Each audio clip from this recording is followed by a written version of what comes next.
Hello everyone, we're Group 7. We will introduce our robot Red Rover today. Our group has 3 members, me, Zeynep, and my friends Cemal and Mehmet. And you can see our robot's main feature from this slide. Red Rover's robotic arm operates in an autonomously human-assisted manner. Since manipulating small objects with 4 arms is really challenging for humans, the robot autonomously identifies and approaches the targets, aka red cube. Once in position, it transfers full control to user, allowing for human-assisted completion of tasks. So let me explain our robot's tasks step by step.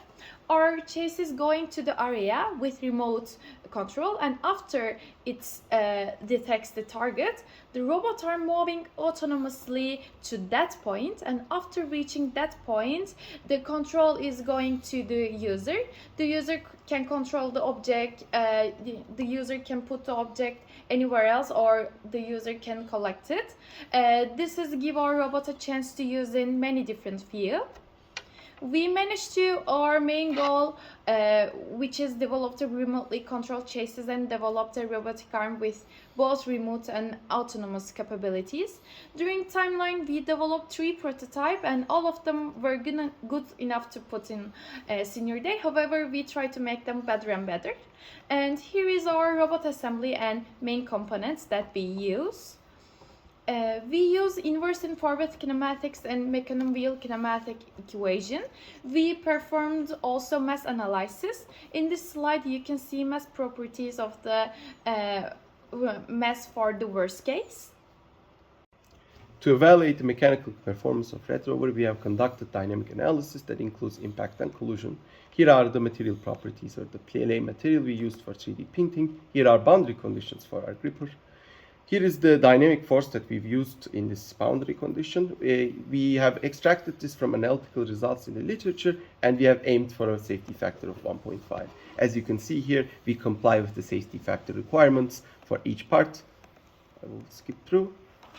For only one part, for the base part, we didn't comply at first, but right now we have a huge compliance. I have a 20x safety factor, but before we had a too little radius in this designated slide.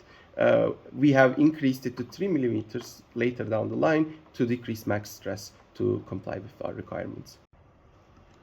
On this slide, you can see the inverse kinematic analysis we conducted. Our analysis consists of 2 main parts. Before the design phase began, our initial inverse kinematic focused on ensuring that the gripper could reach a target with a specific orientation aligned with the rotation axis of the robotic arm. However, as stated in our proposal, our goal involved manipulating fixed-sized cubes. This allowed us to prioritize reachability over precise orientation. Therefore, we redesigned the system to reach further targets using varying joint angles rather than aligning orientation perfectly. In the second part of the analysis, we evaluated how closely our planned paths could be executed given hardware constraints. While our simulations produced results with 2 decimal points of precision, the physical motors only accept the integer inputs. So we tested how much this discretization would affect path planning accuracy. As you can see, the deviation remained below 0.5 cm, indicating that our path planning remains accurate and reliable despite the limitations. You can also observe how the Mecanum wheels omnidirectional movement and how the user interface contributes to control. To enhance the energy efficiency and user flexibility, we also allow users to adjust motor power through the UI. Here is autonomously and manually controlled robot arm video. In this video, we use straight line path planning. However, we have other path planning options as well.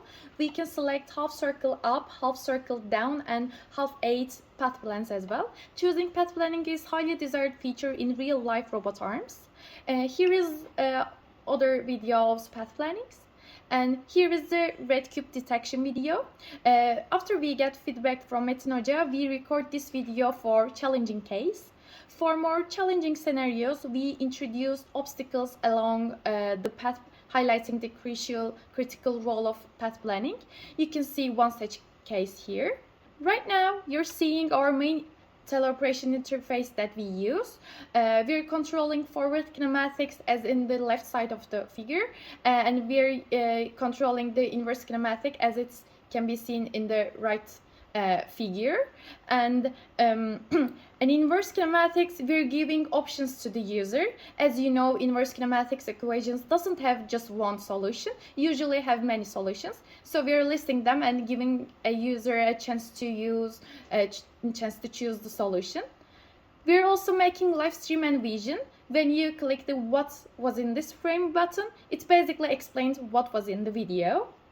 And cave performance matrices are these. Gripper has 50 to 100 gram carrying capacity. Our chassis can carry additional 4.44 kilogram load with its own weight. And accuracy of cube detection is bigger than 95%. We can implement this project to material handling, warehouse automation, and search and rescue operations. We can improve path planning algorithms for more dynamic obstacles avoidance. And lastly, special thanks to Mehmet Akif Türkelli. Thanks for listening.